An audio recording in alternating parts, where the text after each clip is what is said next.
Welcome back to the Onebar and Lupagus show. I am Lupagus. It is time to react to the PFF grades, scores, whatever you want to call them, from the Vikings win over the Bears.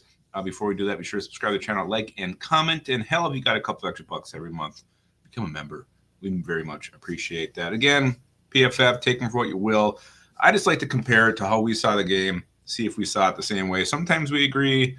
Sometimes we don't. When I say we, I'm talking about not just me and Onebar's opinions of the game, but also you, our viewers, what we shared with us watching the game and in the post game and in your comments on our vid. So let's just go. Let's start with the highest. Let's start with the lowest offense, and we'll work our way up to the highest.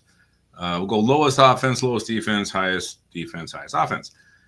So your fifth lowest rated player, no surprise, Garrett Bradbury with a 52.8. The old line was pretty bad last night, and Garrett Bradbury 52.8 is pretty much par for the course for him.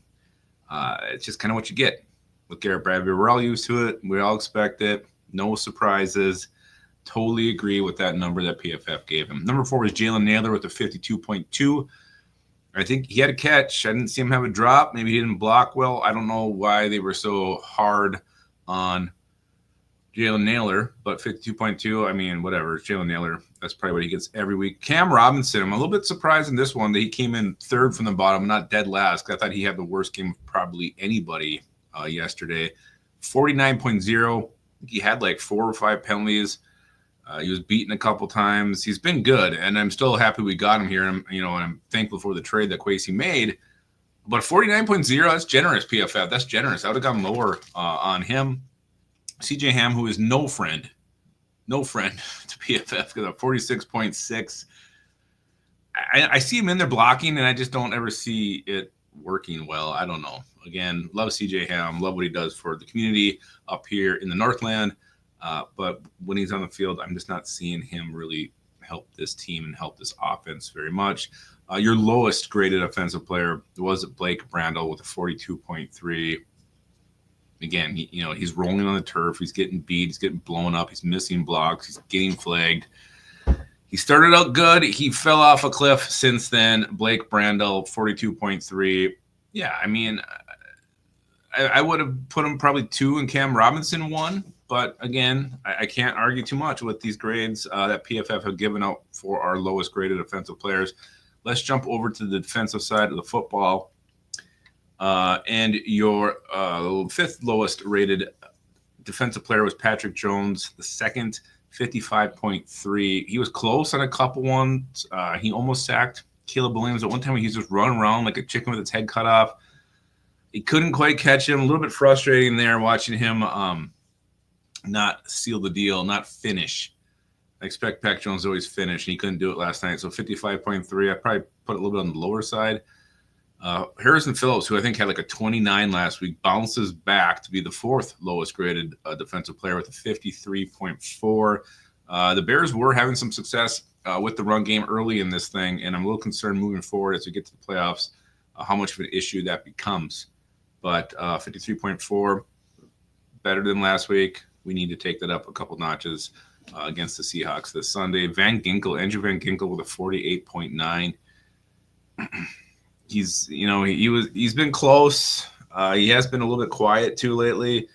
What I don't get is on the Blake Cashman strip fumble recovery. Why didn't he block the guy? He blocks that guy. Cashman's going for a touchdown. He just kind of let him tackle Cashman. I don't know what that was all about. If Van Ginkel just wasn't thinking like a blocker at that time. A little bit surprising there, but I wouldn't expect him to be in the bottom 3 graded, and so I'm a little surprised with that one. I didn't see him have like such a bad game that I'd give him a 48.9. Jihad Ward got a 43.2. He had the big hit on Caleb Williams. I don't know. I can only think this maybe goes to run defense. Not 100% sure how they're coming up with that. Just the fact that I didn't see him stick out negatively that much. And then Jerry Tillery, who actually got a game ball from KOC, they graded with a 40.1. I think this has to go to some of this run defense that they're grading, because that was an issue at times.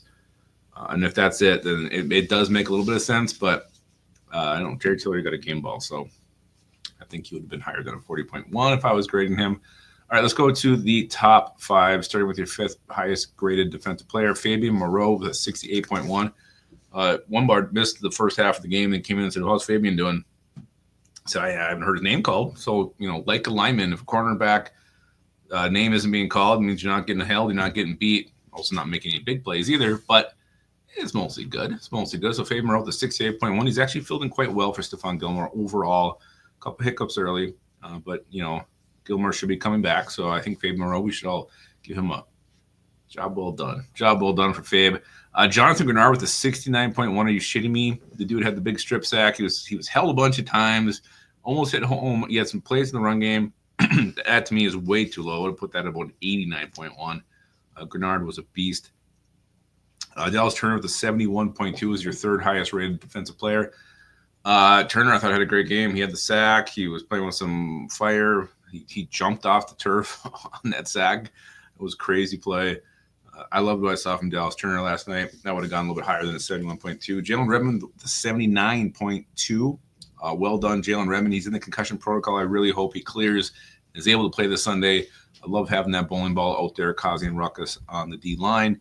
79.2. The dude's just playing at a high level right now, and you love it. It's a great story. And your highest rated defensive player was Josh freaking Metellus with an 82.8. He had like 10 tackles. He was making plays early in this game. Kind of had a quiet season just from a standpoint of the big plays aren't there like he was getting last year. But he's doing a lot of the dirty work, getting his nose in there, and doing some of the lunch pail type of stuff. So he was your highest graded player. And, yeah, he was one of our players of the game and winners from this thing. Let's do highest rated offense. We'll finish on a high note. Number 5 is Justin Jefferson with a 72.6. I'm sure a bad drop factored into this grade. But he had one amazing play where he deked out the guy to get some extra yards. I think that came back on a Cam Robinson illegal formation penalty. He had the big touchdown, obviously, where he dedicated to Randy Moss. And he also had that one where he took a big hit right on the goal line, held on to it. So 72.6, I would have gone a little bit higher, but I'm sure that drop that he had factored into that.